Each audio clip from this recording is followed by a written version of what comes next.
Hi folks, JD Cab J26 here for Just Do the Repair and Tips. And a friend of mine says, you should do this test and find out if your vitamin is absorbing and dissolving. Well, when you take vitamins actually.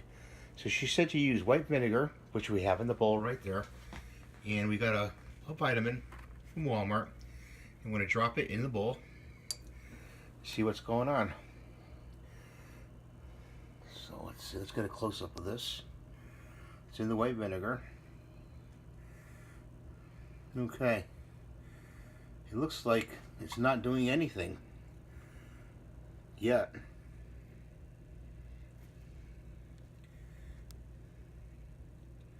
So we got a spoon here and let's move it around a little bit. Some coloring is coming off of it.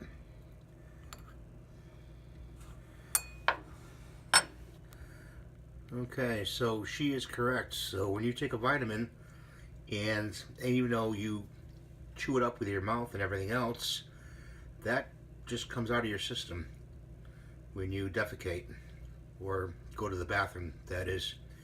So I wanted to show you this, and I hope you have a good day, and I hope you don't waste your money on vitamins, and if you do, hopefully there are self-absorbing vitamins that will work in your system. Try to use more natural products, and that'll help you better. Thanks for watching. Have a great day.